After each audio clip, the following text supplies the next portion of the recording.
Hello guys, welcome to my another video जो कि है chapter 1 the living world.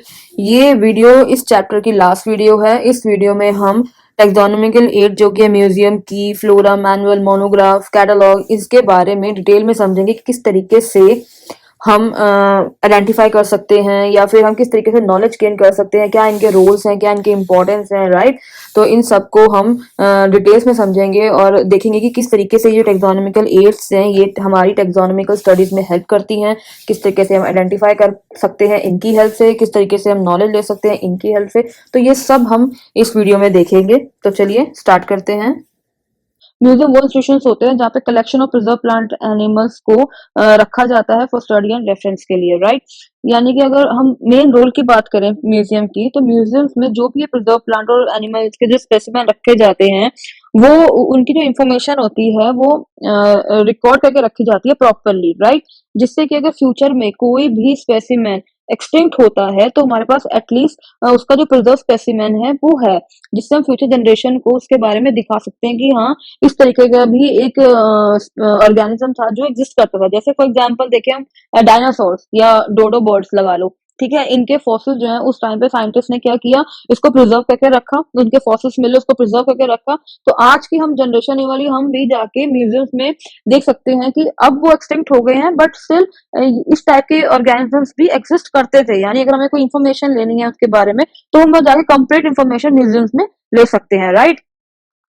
55,000 museums जो हैं वो पूरे वर्ल्ड में लोकेटेड है। अगर हम इंडिया की बात करें तो 1,000 म्यूजियम्स जो हैं वो इंडिया में बने हुए हैं, राइट। कोई भी बॉटनी या जियोलॉजी डिपार्टमेंट में अपने अपने म्यूजियम्स होते हैं जिन्हें वो अच्छे से मेंटेन करके रखते हैं, राइट। अगर आपको किसी प्लांट के बारे में जानना है तो आप सीधा जाके बॉटनी में जो म्यूजियम्स होते हैं वहां जाके आप उसके बारे में इंफॉर्मेशन ले सकते हो। अगर आप किसी एनिमल के बारे में जानना है तो आप जियोलॉजी में जाते हो और जहाँ पे जो प्रिजर्व स्पेसिमेन रखे होते हैं गिलास जार के अंदर, आप वहां जाके उसके बारे में इंफॉर्मेशन ले लेते हो, राइट।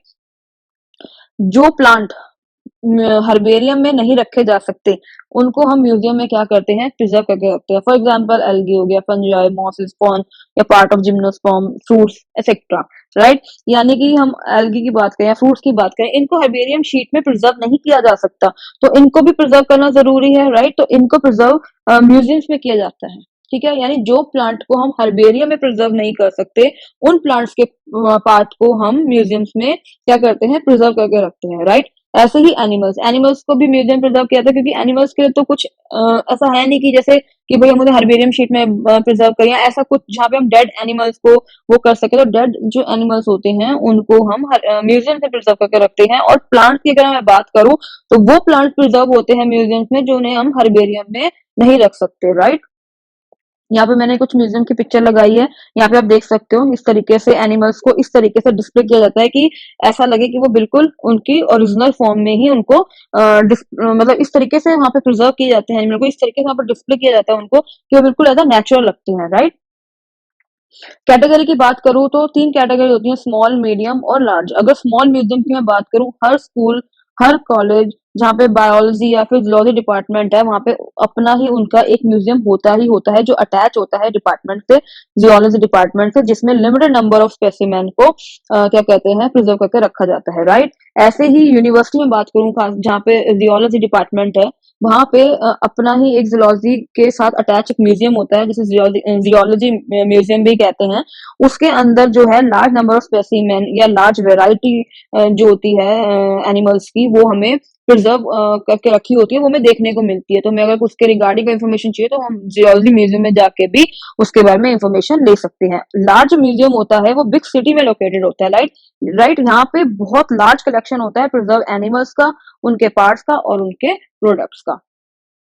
अगर हम ऑब्जेक्ट्स की बात करें like beast, bird and reptile, इनको डिस्प्ले किया जाता है एज अ स्टफ स्पेसिमेन की तरह, राइट।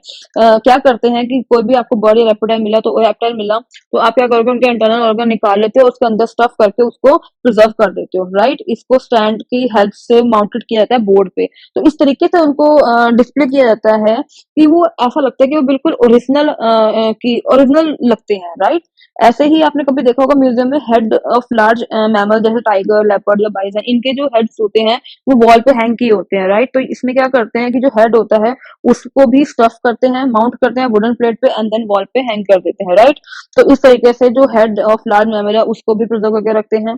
इंसेक्ट इकाइनोडर्म्स को एज अ ड्राई स्पेसिमेन के तौर पे डिस्प्ले किया जाता है। इसमें क्या करते हैं, पहले इंसेक्ट कलेक्ट करते हैं, देन किल करके पिनिंग करके एक इंसेक्ट केस आता है या एक सूटेबल शो केस आता है, उसमें इसको क्या करते हैं, प्रिजर्व करते हैं, डिस्प्ले करते हैं, right.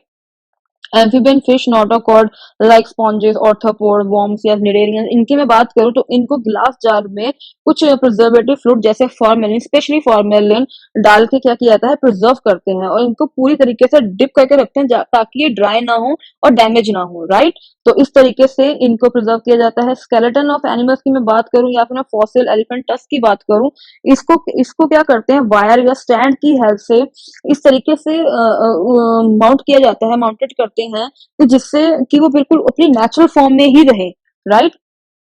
Bird beaks, feet, egg, feather, यानी अगर पार्ट की बात करूं, एनिमल्स के पार्ट्स की बात करूं तो उसको भी एक ग्लास के शोकेस में दिखा प्रिजर्व करके रखा जाता है, डिस्प्ले किया जाता है, राइट। एनिमल प्रोडक्ट्स की अगर हम बात करें, honeycomb, mud nest of wasp, pearl, silk, honey, bee wax, black musk, sepia ink, ivory, ivory यानी एलिफेंट टस्क, इसको डिस्प्ले किया जाता है म्यूजियम्स में ताकि इसके बारे में भी पब्लिक को इंफॉर्मेशन हो, नॉलेज हो, राइट। जैसे कि यहाँ पे आप देख सकते हो स्केलेटन ऑफ एनिमल्स को इस तरीके से माउंट किया गया है स्टैंड और बोर्ड पर कि जिससे वो अपनी नेचुरल फॉर्म में ही रहे। ये these are dodo bird, dinosaur, these are elephant का स्केलेटन, राइट। ये देखिए यहाँ पे जो head of mammal like bison, bison को क्या करते हैं, वुडन प्लेट पे माउंट कर देते हैं, देन इसको हैंग कर देते हैं वॉल पे, राइट। रेप्टाइल यानी कि कोमोडो ड्रैगन, ये है ये दीज आर रेप्टाइल्स, और इसको भी क्या करते हैं, इसके सारे इंटरनल ऑर्गन्स को निकाल के इसके अंदर इसको स्टफ करके प्रिजर्व किया जाता है इस तरीके से कि कभी कभार तो उसको देख के लगता है कि बिल्कुल एक्चुअल में कोमोडो ड्रैगन को यहाँ पे रखा गया है, राइट। इंसेक्ट को इस तरीके से डिस्प्ले किया जाता है ड्राई स्पेसिमेन के तौर पे, पहले उसको कलेक्ट करते हैं, किल करते हैं, पिन करके इस तरीके से इंसेक्ट केस में लगा देते हैं। यहाँ पे स्पेसिमेन प्रिजर्व कर रखे हैं ग्लास जार में, और जो यहाँ वाटरी सा दिख रहा है ये फॉर्मेलिन है, right. These are formalin. Important museum की बात कर लेते हैं। नेचुरल हिस्ट्री म्यूजियम जो कि लंदन में है, एंथ्रोपोलॉजिकल म्यूजियम जो कि अंडमान एंड निकोबार में है, फॉरेस्ट म्यूजियम ये भी अंडमान निकोबार में है, national museum of Indian history जो कि दिल्ली में है, इंडियन म्यूजियम जो कलकत्ता में है, प्रिंस ऑफ वेल्स म्यूजियम जो कि मुंबई में है। ये सब ये कुछ इंपॉर्टेंट म्यूजियम्स हैं, एक बार आप इनको ध्यान से पढ़िएगा, इसको याद रखिएगा, क्योंकि कई कई बार नीट में भी ये क्वेश्चन आ जाते हैं, जैसे आपको इसको म्यूजियम का नाम दे देंगे, बोलेंगे वो कहाँ लोकेटेड है, राइट। तो इस तरीके से आप इन सब इंपॉर्टेंट म्यूजियम्स को अच्छे से पढ़ लीजिएगा। तो नेक्स्ट जो टेक्सोनोमिक एड है वो है key is always analytical in nature, यानी कि एनालिटिकल मींस कि हम यहाँ पे क्या करते हैं, कैरेक्टर को एनालाइज करते हैं, राइट, एंड देन हम आइडेंटिफाई करते हैं। तो इसीलिए यहाँ बोला गया key is always analytical in nature, it's a very important point. Key is a set of alternate character in such a manner that helps in the identification of plants and animals by selecting and eliminating the characters according to their presence or absence in the organism under study, right। की बस की क्या है, कि basically एक set, आप ये कह सकते हो कि सेट ऑफ ऑल्टरनेट कैरेक्टर्स, या फिर सेट ऑफ ऑपोजिट कैरेक्टर, या फिर सेट ऑफ कंट्रास्टिंग कैरेक्टर। हम ये भी कह सकते, ये इन तीनों में से कुछ भी कहिए, तीनों का मतलब सेम है, या तो अपोजिट कैरेक्टर्स होंगे, ऑल्टरनेट कैरेक्टर्स होंगे, या फिर कंट्रास्टिंग कैरेक्टर्स होंगे, राइट। जो क्या करते हैं, हेल्प करते हैं आइडेंटिफिकेशन करने में प्लांट्स और एनिमल्स के स्पेसिमेन का। इसमें हम क्या करते हैं, हम एक कैरेक्टर को सिलेक्ट करते हैं और दूसरे को एलिमिनेट करते चलते हैं, यानी कि ऑन द बेसिस ऑफ कि मान लो हमें कोई ऑर्गेनिज्म मिला, जो कैरेक्टर एक्सटर्नल फीचर्स उसके अंदर प्रेजेंट होंगे उसको हम एक्सेप्ट करेंगे, एंड जो नहीं होंगे उसको हम एलिमिनेट करते जाएंगे, राइट। जैसे फॉर एग्जांपल हर चीज के लिए अगर हम बात करें कि स्पीशीज स्पीशीज के लिए अपनी एक की होती है, फैमिली के लिए अपनी की होती है, जीनस के लिए अपनी की होती है, राइट। तो स्पीशीज जो की होती है वो आइडेंटिफिकेशन में हेल्प करती है स्पीशीज की इन अ जीनस में, ऐसी जीनस की होती है, जीनस की अपनी की होती है जो हेल्प करती है identification of genera in a family, ऐसी फैमिली की होगी वो हेल्प करेगी family in a order, right. ऐसी ऑर्डर की अपनी की होगी। तो इस तरीके से टेक्सोनोमी की अगर हम बात करें तो दो टाइप की होती है, यॉक्ड और इंडेंटेड या फिर ब्रैकेटेड की। जो ब्रैकेटेड की है ये मोस्ट पॉपुलर की है, राइट, सबसे ज्यादा यूज होने वाली की है ये। योग की और इंडेंटेड की में क्या होता है कि यहाँ पे दो या दो से ज्यादा स्टेटमेंट के बीच में सीक्वेंस ऑफ चॉइस मिल जाती है, राइट, जिसकी हेल्प से हम आइडेंटिफाई करते हैं ऑर्गेनिजम्स का। ऐसे ही ब्रैकेटेड की में क्या होता है, ये सबसे मोस्ट पॉपुलर की है first of all. Second thing, यहाँ पे पेयर ऑफ कंट्रास्टिंग कैरेक्टर्स होंगे जो हेल्प करते हैं, जिनको हम यूज करके आइडेंटिफिकेशन कर सकते हैं किसी भी स्पेसिमेन का, चाहे वो प्लांट हो फिर चाहे वो एनिमल हो, राइट। यहाँ पे कुछ एग्जांपल्स, हम एग्जांपल देख लेते हैं। फर्स्ट, अगर मैं ब्रैकेटेड की मैं बात करूं तो ब्रैकेटेड की क्या है, पहले तो a pair of contrasting characters, right. ये जो पेयर ऑफ कंट्रास्टिंग कैरेक्टर्स है इसको हम बोलते हैं कपलेट। और जो ईच स्टेटमेंट होगी, each statement in a key is called lead, right. तो ये बात याद रखने की है, यानी कि अगर यहाँ पे हम देखें, यहाँ पे मैंने कुछ एग्जांपल लिए हैं। First of all vertebrate like bat, cat, pigeon, snake, frog, fish, right. ये सब वर्टिब्रेट के एग्जांपल्स हैं। तो यहाँ पे ये जो पेयर है, जो कंट्रास्टिंग कैरेक्टर का जो पेयर है, दीज ये जो पेयर है ये कहलाएगा कपलेट, राइट। और जो ईच सिंगल जो कैरेक्टर्स हैं ये कहलाएंगे आपकी लीड, राइट। जो कि हेल्प करते हैं हमें आगे आगे बढ़ने में, एक तरीके से कह सकते हैं हमें लीड मिलती है कि हम और आगे जाते जाते हैं, जिससे हमारे लिए और इजी होता है आइडेंटिफाई करना किसी भी ऑर्गेनिजम्स को, राइट। तो यहाँ पे हम देखते हैं कि ब्रैकेटेड की किस तरीके से काम करती है। फर्स्ट ऑफ ऑल हम यहाँ पे फर्स्ट ले रहे हैं एक्सटर्नल, फर्स्ट कपलेट ले रहे हैं एक्सटर्नल ईयर प्रेजेंट और एक्सटर्नल ईयर एब्सेंट, यानी हमें कोई ऑर्गेनिज्म मिला और हमें उसके हम अब उसके एक्सटर्नल फीचर्स देखते हैं और देखते हैं हमारा ऑर्गेनिज्म इनमें से किससे मिलता है, राइट। तो अब हम कह रहे हैं कि एक्सटर्नल ईयर प्रेजेंट और एक्सटर्नल ईयर एब्सेंट। अगर एक्सटर्नल ईयर प्रेजेंट है तो वो कहते हैं कि कपलेट नंबर 2 पे जाइए, और अगर एक्सटर्नल ईयर एब्सेंट है तो कपलेट नंबर 3 पे जाइए। यानी कि अब जो हमें ऑर्गेनिज्म मिला उसके अंदर ईयर प्रेजेंट था, ठीक है। तो हम दूसरा कैरेक्टर चेक करेंगे कि क्या विंग्स प्रेजेंट है, यानी पंख है उसके अंदर, या पंख एब्सेंट है। अगर एक्सटर्नल ईयर प्रेजेंट है और विंग प्रेजेंट है तब वो ऑर्गेनिजम्स है बैट, राइट। और अगर एक्सटर्नल ईयर प्रेजेंट है एंड देन विंग्स एब्सेंट है, देन वो ऑर्गेनिजम्स क्या होगा हमारा, कैट, ठीक है। कैट के पास विंग्स नहीं होते बट एक्सटर्नल ईयर होते हैं। अब हम दूसरे इस पे आते हैं। एक्सटर्नल ईयर जो है यहाँ पे एब्सेंट है, राइट। यहाँ पे एक्सटर्नल ईयर एब्सेंट है। अब वो कह रहा है कपल नंबर 3 पे जाके चेक करो कि जो आपके ऑर्गेनिजम्स हैं उसके कान तो है नहीं, तो चेक कर लो एक बार क्या विंग्स हैं। अगर विंग्स प्रेजेंट है और ईयर एब्सेंट है देन वो पिजन है। लेकिन अगर उसके पास एक्सटर्नल ईयर भी नहीं है और विंग्स भी नहीं है, अब क्या करें। अब हम क्या करेंगे, इस तरीके से हम आगे बढ़ते जाते हैं, हमें लीड मिलती जा रही है और हम आगे बढ़ते आ रहे हैं। अब कपल नंबर 4 पे जाके चेक करते हैं और कोई फीचर चेक करते हैं कि उसके लिम्स हैं, यानी उसके पैर हैं। अब उसके एक्सटर्नल ईयर भी नहीं है, विंग्स भी नहीं है, ठीक है। क्योंकि पिजन में तो क्या था कि एक्सटर्नली एब्सेंट थे और लेकिन विंग्स प्रेजेंट थे, तो हमने बोल दिया भी वो पिजन है। लेकिन अब जो हमारे पास ऑर्गेनिजम्स है उसके ना एक्सटर्नल ईयर है ना उसके पास विंग्स है, विंग्स भी उसके एब्सेंट है। तो अब देखते हैं अगर उसके पैर हैं तो वो फ्रॉग है, यानी कि तो वो क्या है, वो फ्रॉग है, राइट। यानी कि उसके कान भी नहीं है, उसके विंग्स भी नहीं है, बट उसके पैर हैं, तो यानी कि वो क्या हुआ, फ्रॉग हुआ। लेकिन अगर उसके कान भी नहीं है, उसके पंख, सॉरी उसके पंख भी नहीं है, उसके पैर भी नहीं है, देन अब हम क्या करेंगे, हम फिर जाएंगे आगे बढ़ेंगे, हम कपड़ा नंबर 5 पे जाएंगे, राइट। अब वहां जाके देखते हैं और क्या देख सकते हैं, गिल्स चेक करते हैं कि अगर उसके गिल्स प्रेजेंट है देन वो फिश है, गिल्स एब्सेंट है देन वो स्नेक है। यानी स्नेक के पास क्या, ना तो ईयर है, ना विंग्स है, ना लिम्स है और ना गिल्स है, तो वो क्या होगा, स्नेक है। अगर जो हमारा ऑर्गेनिज्म है उसके ना कान है, ना पंख है, ना पैर है, लेकिन उसके पास गिल्स प्रेजेंट है, देन वो क्या होंगी, फिश होंगी। तो इस तरीके से हम जो है ऑर्गेनिज्म किसी भी स्पेसिमेन को आइडेंटिफाई करते हैं, राइट। सेकंड देखते हैं योक्ड और इंडेंटेड की। यहाँ पे हमें क्या कर बिटवीन दो या दो से ज्यादा कैरेक्टर के बीच में क्या है, चॉइसेस मिल जाती है। जैसे यहाँ पे देखिए, यहाँ पे भी हम एग्जांपल सेम ले रहे हैं, वर्टिब्रेट का bat, cat, pigeon, fish, frog, snake, right. होंगे यहाँ पे भी कंट्रास्टिंग कैरेक्टर्स भी, लेकिन उसके बीच में हमें सब डिवाइडिंग कैरेक्टर्स मिलेंगे, यानी चॉइसेस मिलती जाएंगी। वो एक भी हो सकती है, एक से ज्यादा भी हो सकते हैं, राइट। तो ऐसे ही यहाँ पे देखते हैं एक्सटर्नल ईयर प्रेजेंट है, पर यहाँ पे ऑन द स्पॉट में पता चल जाएगा कि ऑर्गेनिजम्स क्या है। जैसे एक्सटर्नल ईयर, पहले हमने कंडीशन ले ली एक्सटर्नल ईयर जो है भाई प्रेजेंट है उसके, तो अब देखते हैं अगर विंग प्रेजेंट है देन वो बैट है, और विंग एब्सेंट है देन वो कैट है। यानी कि एक्सटर्नल ईयर दोनों में होते हैं, अगर विंग प्रेजेंट होंगे तो बैट होगा और अगर विंग एब्सेंट होंगे तो वो कैट होगा, राइट। ऐसे ही एक्सटर्नल ईयर एब्सेंट की मैं बात करूं तो यहाँ पे क्या होगा, अब यहाँ पे कपलेट क्या होंगे, यहाँ पे ये कैरेक्टर क्या होगा आपका, कपलेट होगा। और ये जितने भी ये स्टेटमेंट्स हैं ये सब क्या है, लीड है इसकी, राइट। तो इस तरीके से एक्सटर्नल ईयर यहाँ पे क्या, अब वो सेकंड जो हमारे पास स्टेटमेंट है वो है एक्सटर्नल ईयर एब्सेंट है। अब यहाँ पे एक्सटर्नल ईयर एब्सेंट है, तो अब यहाँ पे जाके हम चेक करेंगे बट यहाँ पे हम और चॉइसेस लेंगे, उस ऑर्गेनिजम्स को फाइंड करने के लिए हम और चॉइसेस लेंगे, राइट। जैसे कि लिम्स ले लेते हैं, यानी पैर भी हम उसमें देखेंगे, इसके पैर भी चेक कर लेते हैं कि पैर प्रेजेंट है या नहीं है, लिम्स प्रेजेंट है या नहीं है, राइट। तो एक्सटर्नल ईयर तो उसके अंदर एब्सेंट है, ये कंफर्म है। अब देखते हैं लिम्ब प्रेजेंट है, अगर तो लिम्ब प्रेजेंट है और विंग प्रेजेंट है, देन वो क्या होगा, तो वो पिजन है। और अगर लिम्ब प्रेजेंट है और विंग एब्सेंट है उसके, देन वो क्या होगा, फ्रॉग होगा, राइट। आप समझ पा रहे हैं?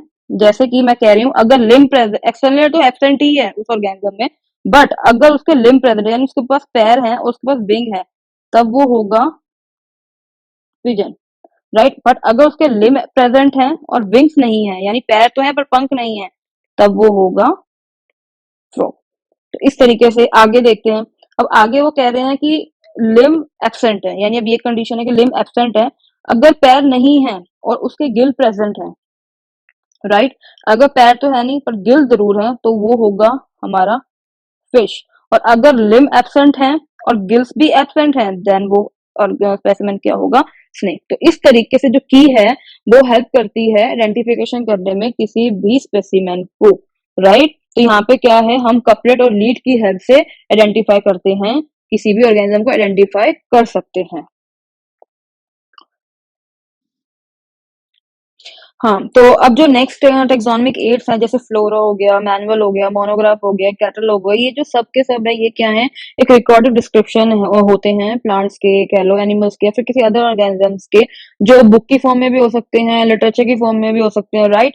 ये सब, ये जो टेक्सोनोमिक एड है, बेसिकली ये प्रोवाइड करवाते हैं लिविंग ऑर्गेनिजम्स की correct identification and description, right. किसी भी लिविंग ऑर्गेनिजम्स का correct complete identification description provide करने में ये जो एड्स हैं बहुत हेल्प करते हैं। जैसे फर्स्ट है flora. Flora it is a book और it is a index, right, to provide the information of plant species found in a particular area. अब इस इंफॉर्मेशन में क्या प्रोवाइड करवाते हैं ये जो फ्लोरा से, क्या मतलब क्या हेल्प करते हैं ये, उसके हैबिटेट जानने में, उसका डिस्ट्रीब्यूशन जानने में, जो उस पर्टिकुलर एरिया में ग्रो हो रहा है, जो प्लांट उस पर्टिकुलर एरिया में ग्रो हो रहा है, उसके बारे में, उस प्लांट के बारे में हमें हैबिटेट और डिस्ट्रीब्यूशन के बारे में हमें फ्लोरा से सारी इंफॉर्मेशन मिल जाती है। जैसे कि उसका डिस्ट्रीब्यूशन रेट क्या है, ज्यादा उग रहे हैं, कम उग रहे हैं, किस रेट से वो ग्रो कर रहे हैं, राइट। वो सारी इंफॉर्मेशन आपको फ्लोरा से मिल जाएगी। तो कुछ सर्वे फ्लोरास हैं इंडिया के, इन फ्लोरास को आप बहुत अच्छे से लर्न करिएगा, ये नीट के पर्सपेक्टिव से बहुत इंपॉर्टेंट है। जैसे फर्स्ट है फ्लोरा ऑफ ब्रिटिश इंडिया, इसको ऑथर जेडी हुकर यानी जोसेफ डाल्टन हुकर ने लिखा था। ऐसी फ्लोरा ऑफ दिल्ली जो कि by JK Maheshwari, flora of presidency of Bombay written by Theodore Cook, flora of Andhra Pradesh by professor T Pulla. ऐसे ही फिफ्थ है फ्लोरा इंडिका, जिन्हें बाय विलियम रॉक्सबर्ग ने लिखा था। विलियम जो रॉक्सबर्ग थे वो स्कॉटिश सर्जन एंड बोटानिस्ट थे। इन्होंने मोस्टली जो अपना काम किया है वो इंडिया में जो प्लांट ग्रो होते हैं उनको डिस्क्राइब करने में, उन्होंने अपना सारा काम इंडियन के जो प्लांट्स है उस पे किया है, इसलिए इन्हें फादर ऑफ इंडियन बॉटनी भी कहते हैं, राइट। अब सेकंड आता है, अगला आता है manual. Manual it is also a book जो कि प्रोवाइड करवाता है information for identification of name of the species occurring in an area. यानी ये हेल्प करते हैं, ये बड़ा यूजफुल है इंफॉर्मेशन प्रोवाइड करवाने के लिए, जब हमें आइडेंटिफिकेशन करना होता है किसी भी नेम ऑफ द स्पीशीज का, राइट। तो उसमें मैनुअल बहुत हेल्प करते हैं। मोनोग्राफ की बात करें, it contain all the information about a particular taxon like family और जीनस। यानी मोनोग्राफ मतलब ये एक लिटरेचर की फॉर्म में होता है, राइट। तो इसमें आपको क्या होगा, आप किसी भी एक एक टेक्सोन के बारे में अगर आपको किसी इंफॉर्मेशन लेनी है तो आपको कंप्लीट इंफॉर्मेशन मोनोग्राफ की हेल्प से मिल सकती है। जैसे फैमिली फॉर एग्जांपल, हमें आपको सोलर नेसी के बारे में जानना है या आपको फेलर डी के बारे में जानना है, तो वो सारी की सारी इंफॉर्मेशन, एग्जांपल सोलर नेसी के बारे में जानना है या फिर फैराडे के बारे में जानना है, तो आपको सोलर नेसी के ऊपर कंप्लीट एक लिटरेचर मिलेगा जिसमें सोलर नेसी के बारे में आपको कंप्लीट इन्फॉर्मेशन मिल जाएगी, राइट। तो मोनोग्राफ इस तरीके से हेल्प करते हैं। बेसिकली लिटरेचर होता है, किसी भी एक टेक्सोन के बारे में अगर आपको जानना है, या एंजियोस्पर्म के बारे में जानना है, जिम्नोस्पर्म के बारे में जानना है, सोलर नेसी के बारे में जानना है, फैराडे के बारे में जानना है, तो वो सारी इन्फॉर्मेशन जो है वो मोनोग्राफ से मिल जाती है, राइट। तो ऐसे ही सोलर सोलर नेसी का अपना एक प्रॉपर लिटरेचर लिटरेचर होगा जिसमें आप कंप्लीट इन्फॉर्मेशन ले सकते हो सोलर नेसी की। ऐसे फैराडे का लिए मिल जाएगा, फैराडे की कंप्लीट इन्फॉर्मेशन ले सकते हो। ऐसे ही एंजियोस्पर्म के बारे में मिल सकता है, आप कंप्लीट इन्फॉर्मेशन एंजियोस्पर्म की ले सकते हो, जिम्नोस्पर्म का अलग मिल जाएगा, राइट। अब हम बात करते हैं catalogue. Catalogue contain alphabetical arrangement of species of a particular area. Catalogue is nothing, ये सिर्फ एक डिक्शनरी की तरह होता है जिसमें जो भी पर्टिकुलर एरिया में जितने प्लांट्स ग्रो होते हैं उनकी प्रॉपर लिस्ट होती है, उनके प्रॉपर फीचर्स को डिस्क्राइब किया होता है, जिससे आप जो भी पर्टिकुलर एरिया में प्लांट ग्रो हो रहे होते हैं उसकी सारी इंफॉर्मेशन आप इस कैटलॉग की हेल्प से भी ले सकते हो। तो यहाँ पे सारे टेक्सोनॉमिकल एड्स हमने डिस्कस कर लिए। ये लिविंग वर्ल्ड चैप्टर की लास्ट वीडियो थी, राइट, जिसमें हमने सारे एड्स को कवर कर लिया है। अब इन इन टेक्सोनॉमिकल एड्स के बारे में, म्यूजियम की, फ्लोरा, मोनोग्राफ, इनके ऊपर किस तरीके से क्वेश्चंस बन सकते हैं, एक बार हम वो भी देख लेते हैं, राइट। तो पहला जो क्वेश्चन है वो है, insects are preserve in insect box after collecting, killing and pinning. So right option will be collecting, killing and pinning, right? In museums, specimens are preserved in the container having preservative fluids, mostly formalin, यानी कि उनके उसको किस में रखा जाता है, preservative solutions में, जो कि होता है फॉर्मेलिन, मोस्टली फॉर्मेलिन होता है, right. Larger animal like birds and mammals are usually stuffed and preserved in, जो लार्ज एनिमल्स होते हैं उसको कहाँ पे, अगर हम हाइबेरियम की बात करें वहां तो प्रिजर्व प्लांट्स रखे जाते हैं, जियोलॉजिकल पार्क एंड जू ये बोथ आर सेम, यहाँ पे लिविंग एनिमल्स को रखा जाता है। तो सिर्फ क्या बचा, म्यूजियम। म्यूजियम्स में क्या करते हैं, जो लार्ज एनिमल्स होते हैं वहां पे बर्ड्स लाइक बर्ड्स और मैमल्स, इनको स्टफ करके प्रिजर्व करके डिस्प्ले किया जाता है। Right option will B museum, right.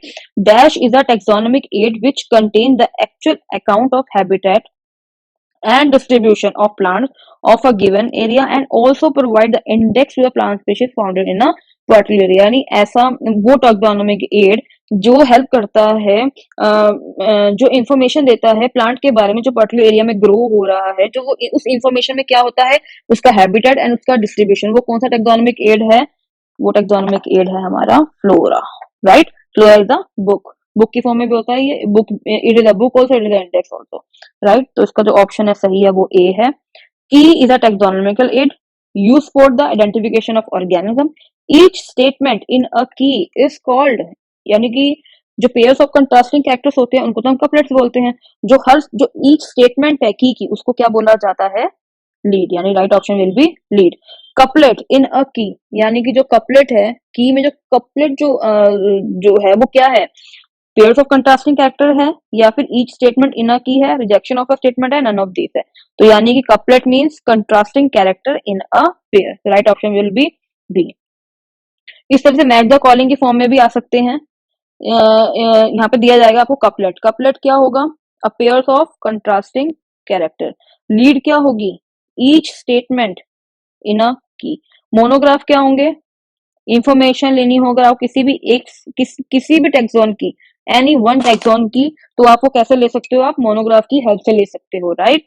Manuals क्या होंगे, मैनुअल्स में क्या किया जाता है, प्रिजर्व किया जाता है स्पेसिमेन को या फिर specially design for ready reference. तो यानी कि इसका ऑप्शन होगा प्रिजर्व स्पेसिमेन, तो कहाँ मिलते हैं हमें, या तो म्यूजियम से मिलते हैं या फिर हमें हर्बेरियम मिलते हैं। तो यानी कि third will be the right option. तो यहाँ पे होगा ए का 5, बी का 4, सी का 1 एंड डी का 3। तो A will be the right option, right.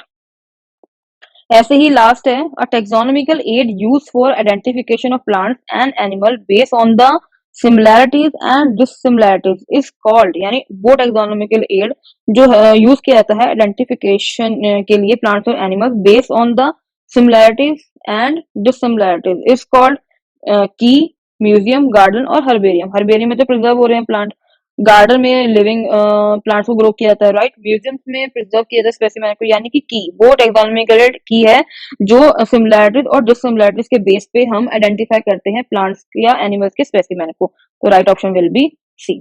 तो यहाँ पे हमने सारे क्वेश्चंस को देख लिया है कि इस तरीके से क्वेश्चंस पूछे जा सकते हैं। अगर इस म्यूजियम या की या फिर फ्लोरा मोनोग्राफ के ऊपर क्वेश्चन बनते हैं तो वो इस तरीके से बनते हैं। फिर भी अगर इसके रिगार्डिंग आपको इस वीडियो में कोई भी डाउट है, कुछ भी आपको ऐसा जो समझ में नहीं आया, तो आप उसको बिल्कुल कमेंट सेक्शन में मुझसे पूछ सकते हैं। ज्यादा से ज्यादा प्लीज मेरी वीडियो को लाइक कीजिए, सब्सक्राइब कीजिए एंड शेयर कीजिए, right. Thank you so much.